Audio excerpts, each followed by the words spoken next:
Wuthering Heights, Chapter 4. What vain weathercocks we are! I had determined to hold myself independent of all social intercourse, and thanked my stars that at length I had lighted on a spot where it was next to impracticable. Excuse me. I, weak wretch, after maintaining till dusk a struggle with low spirits and solitude, was finally compelled to strike my colors, and under pretense of gaining information concerning the necessities of my establishment, I desired Mrs. Dean, when she brought in supper, to sit down while I ate it, hoping sincerely she would prove a regular gossip, and either rouse me to animation or lull me to sleep by her talk. You have lived here a considerable time, I commenced. Did you not say 16 years? 18, sir. I came when the mistress was married to wait on her after she died. The master retained me for his housekeeper. Indeed. Then ensued a pause. She was not a gossip, I feared, unless about her own affairs, and those could hardly interest me. However, having studied for an interval with a fist on either knee and a cloud of meditation over her ruddy countenance, she ejaculated, "Ha! Ha! Times are greatly changed since then." "Yes," I remarked. "You've seen a good many alterations, I suppose." "I have." "And troubles too," she said. "Oh, I'll turn the talk on my landlord's family," I thought to myself.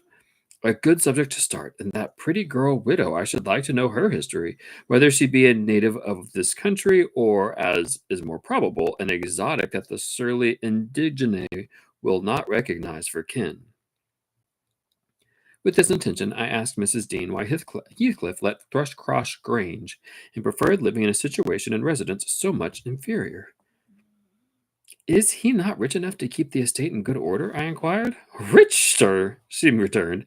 "He has nobody knows what money, and every year it increases. Yes, yes, he's rich enough to live in a finer house than this, but he's very near close-handed. And if he had meant to flit to Thrushcross Grange as soon as he heard of a good tenant, he could not have borne to miss the chance of getting a few hundreds more. It is strange people should be so greedy when they are all alone in the world. He had a son, it seems." "Yes, he had one. He is dead." "And the young lady Mrs. Heathcliff is his widow?" "Yes." "Where did she come from originally?" "Why, sir, she is my late master's daughter. Catherine Linton was her maiden name. I nursed her, poor thing. I did wish Mr. Heathcliff would remove here, and then we might have been together again." "What? Catherine Linton?" I exclaimed, astonished. But a minute's reflection convinced me it was not my ghostly Catherine. "Then," I continued, "my predecessor's name was Linton?" "It was." "And who is that Earnshaw, Hareton Earnshaw, who lives with Mr. Heathcliff? Are they relations?" "No.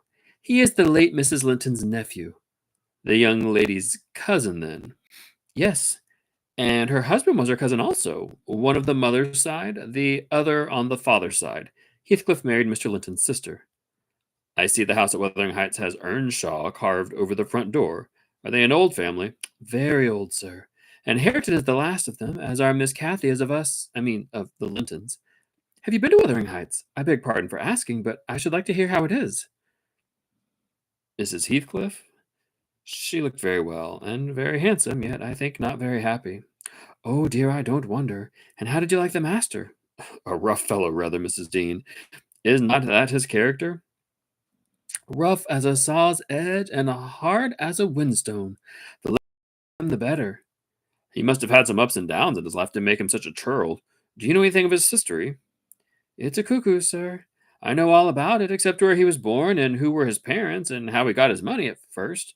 And Hareton has been cast out like an unfledged dunnock. The unfortunate lad is the only one in all this parish that does not guess how he has been cheated." "Well, Mrs. Dean, it will be a charitable deed to tell me something of my neighbors. I feel I shall not rest if I go to bed, so be good enough to sit and chat an hour." "Oh, certainly, sir. I'll just fetch a little sewing, and then I'll sit as long as you please. But you've caught cold. I saw you shivering, and you must have some gruel to drive it out." The worthy woman bustled off, and I crouched near the fire. My head felt hot, and the rest of me chill. Moreover, I was excited almost to a pitch of foolishness through my nerves and brain. This caused me to feel not uncomfortable, but rather fearful, as I am still, of serious effects from the incidents of today and yesterday. She returned presently, bringing a smoking basin and a basket of work, and having placed the former on the hob, drew in her seat, evidently pleased to find me so companionable. Before I came to live here, she commenced, waiting no further invitation to her story, I was almost always at Wuthering Heights because my mother had nursed Mr. Hindley and Earnshaw. That was Hareton's father. And I got used to playing with the children. I ran errands too and helped to make hay and hung about the farm, ready for anything that anybody would set me to. One fine summer morning, it was the beginning of harvest, I remember, Mr. Earnshaw, the old master, came downstairs dressed for a journey, and after he had told Joseph what was to be done during the day, he turned to Hindley and Kathy and me, for I sat eating my porridge with them, and he said, speaking to his son, "Now, my bonny man, I'm going to Liverpool today. What shall I bring you? You may choose what you like, only let it be little, for I shall walk there and back, 60 miles each way. That is a long spell." Hindley named a fiddle, and then he asked Miss Kathy. She was hardly 6 years old, but she could ride any horse in the stable, and she chose a whip. He did not forget me, for he had a kind heart, though he was rather severe sometimes. He promised to bring me a pocketful of apples and pears, and then he kissed his children good-bye and set off. It seemed a long while to us all, the 3 days of his absence, and often did little Kathy ask when he would be home. Mrs. Earnshaw expected him by supper time on the third evening, and she put the meal off hour after hour. There were no signs of his coming, however, and at last the children got tired of running down to the gate to look. Then it grew dark. She would have had them to bed, but they begged sadly to be allowed to stay up. And just about 11 o'clock, the door latch was raised quietly, and in stepped the master. He threw himself into a chair, laughing and groaning, and bid them all stand off, for he was nearly killed. He would not have such another walk for all the kingdoms. And at the end of it, "To be flighted to death," he said, opening his great coat, which he held bundled up in his arms. "See here, wife, I was never so beaten with anything in my life, but you mustn't even take it as a gift of God, though it's as dark almost as if it came from the devil."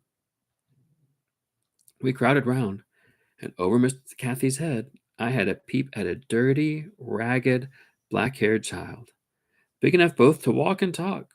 Indeed, its face looked older than Catherine's. Yet when it was set on its feet, it only stared round and repeated over and over again some gibberish that nobody could understand. I was frightened, and Mrs. Earnshaw was ready to fling it out the doors. She did fly up, asking how he could fashion to bring this gypsy brat into the house when they had their own barns to feed and fend for, and what he meant to do with it, and whether he were mad. The master tried to explain the matter, but he was really half dead with fatigue, and all that I could make out, amongst her scolding, was a tale of his seeing it starving and houseless and as good as dumb in the streets of Liverpool, where he picked it up and inquired for its owner. Not a soul knew to whom it belonged, he said, and his money and time being both limited, he thought it better to take it home with him at once than to run into main expenses there, because he was determined he would not leave it as he found it. The conclusion was that my mistress grumbled herself calm, and Mr. Earnshaw told me to wash it and give it clean things and let it sleep with the children. Hindley and Kathy contented themselves with looking and listening till peace was restored. Then both began searching their father's pockets for the presents he had promised them. The former was a boy of 14, but when he drew out what had been a fiddle, crushed to morsels in the great coat, he blubbered aloud. And Kathy, when she learned the master had lost her whip in attending on the strangers, showed her humor by grinning and spitting at the stupid little thing, earning for her pains a sound blow from her father to teach her cleaner manners. They entirely refused to have it in bed with them, for even in their room, and I had no more sense, so I put it on the landing of the stairs, hoping it might be gone on the morrow. By chance, or else attracted by hearing his voice, it crept to Mr. Earnshaw's door, and there he found it on quitting his chamber. Inquiries were made as to how it got there. I was obliged to confess, and in recompense for my cowardice and inhumanity was sent out of the house. This was Heathcliff's first introduction to the family. On coming back a few days afterwards, for I did not consider my banishment perpetual, I found they had christened him Heathcliff. It was the name of a son who died in childhood, and it has served him ever since, both for Christian and surname. Miss Kathy and he were now very thick, but Hindley hated him, and to say the truth, I did the same. And we plagued and went on with him shamefully, for I wasn't reasonable enough to feel my injustice, and the mistress never put in a word on his behalf when she saw him wronged. He seemed a sullen, patient child, hardened perhaps to ill treatment. He would withstand Henley's blows without winking or shedding a tear, and my pinches moved him only to draw in a breath and open his eyes as if he had hurt himself by accident and nobody was to blame. This endurance made old Earnshaw furious.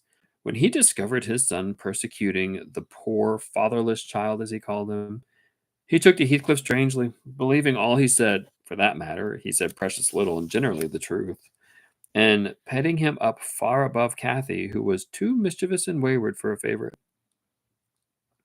So from the very beginning, he bred bad feelings in the house, and at Mrs. Earnshaw's death, which happened in less than 2 years after, the young master had learnt to regard his father as an oppressor rather than a friend, and Heathcliff as a usurper of his father's affections and his privileges, and he grew bitter with brooding over these injuries.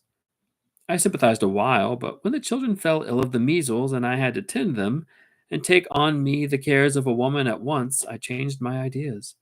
Heathcliff was dangerously sick, and while he lay at the worst, he would have me constantly by his pillow.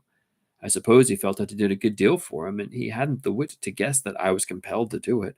However, I will say this: he was the quietest child that ever nurse watched over. The difference between him and the others forced me to be less partial. Cathy and her brother harassed me terribly. He was as uncomplaining as a lamb, though hardness, not gentleness, made him give little trouble. He got through, and the doctor affirmed it was in great measure owing to me, and praised me for my care. I was vain of his commendations and softened towards the being by whose means I earned them, and thus Henley lost his last ally. Still, I couldn't dote on Heathcliff, and I wondered often what my master saw to admire so much in the sullen boy, who never, to my recollection, repaid his indulgence by any sign of gratitude. He was not insolent to his benefactor, he was simply insensible, though knowing perfectly the hold he had on his heart, and conscious he had only to speak, and all the house would be obliged to bend to his wishes. As an instance, I remember Mr. Earnshaw once bought a couple of colts at the parish fair and gave the lads each one. Heathcliff took the handsomest, but it soon fell lame, and when he discovered it, he said to Henley, "You must exchange horses with me. I don't like mine, and if you won't, I shall tell your father of the 3 thrashings you've given me this week, and show him my arm, which is black to the shoulder." Henley put out his tongue and cuffed him over the ears. "You better do it at once," he persisted, escaping to the porch. They were in the stable. "You will have to, and if I speak of these blows, you'll get them again with interest." "Off, dog!" cried Henley, threatening him with an iron weight used for weighing potatoes and hay. "Throw it," he replied, standing still, "and then I'll tell how you boasted that you would turn me out of doors as soon as he died, and see whether he will not turn you out directly." Henley threw it, hitting him on the breast, and down he fell, but staggered up immediately, breathless and white. And had not I prevented it, he would have gone just so to the master and got full revenge by letting his condition plead for him, intimating who had caused it. "Take my colt, gypsy, then," said young Earnshaw, "and I pray that he may break your neck. Take him and be damned, you beggarly interloper, and wheedle my father out of all he has. Only afterwards show him what you are, imp of Satan. And take that. I hope I'll kick out your brains." Heathcliff had gone to loose the beast and shift it to his own stall. He was passing behind it when Henley finished his speech by knocking him under his feet, and without stopping to examine whether his hopes were fulfilled, ran away as fast as he could. I was surprised to witness how coolly the child gathered himself up and went on with his intention, exchanging saddles and all, and then sitting down on a bundle of hay to overcome the qualm which the violent blow occasioned before he entered the house. I persuaded him easily to let me lay the blame of his bruises on the horses. He minded little what tale was told, since he had what he wanted. He complained so seldom indeed of such stirs as these that I really thought him not vindictive. I was deceived completely, as you will hear. Well, that last sentence is about as good a foreshadowing that you're going to get. Um, I thought him not vindictive. I was deceived completely, as you will hear. So, as I mentioned at the end of chapter 3, this whole book is the majority of this book is a flashback. So, our primary narrator is Mr. Lockwood, and now we have Nellie telling Mr. Lockwood the story of when they were children and how they grew up. So, Nellie was raised with Heathcliff and Catherine, and at an early age, she was considered kind of a peer. She was treated like a peer. But then when the children's mother died, she was really taken in more as, or taken, viewed more as a maid. So the dad, Mr. Earnshaw, goes off to Liverpool, walks 60 miles, comes back 2 days later after walking 60 miles, and his children wanted a whip and a violin or a fiddle. And the dad brings home an orphan child that he found on the street. And he's described as a dark skinned gypsy. And the fiddle is broken and the whip got lost. And so immediately they start mistreating this child. Nellie is sent away because she's also mistreating the child. Well, she didn't mistreat the child, just only mistreat. Um, she made the kid sleep on the stairs, hoping he would wander away and just disappear. And so whenever she confessed to that, Mr. Earnshaw kicks her out of the house for a few days. When she comes back, Heathcliff and Catherine have become best friends, and that will be very important throughout the story. And Hindley hates Heathcliff because he feels as though Heathcliff is a usurper and has taken on his role as the favorite, their primary son, I guess. And then we see that Heathcliff can take just about any amount of pain, that he is manipulative, and that he will twist things and use them against Hindley. And Hindley is quite a brat and quite a jerk. And so this is quite a ragtag group of kids living together in this house, with now a widowed father. And it's an important line. It says, "He was not insolent to his benefactor. He was simply insensible, though knowing perfectly the hold he had on his heart, and conscious he had only to speak, and all the house would be obliged to bend to his wishes. So Heathcliff knows from an early age how much power he has." It also says towards the end, "He minded little what tale was told, since he had what he wanted."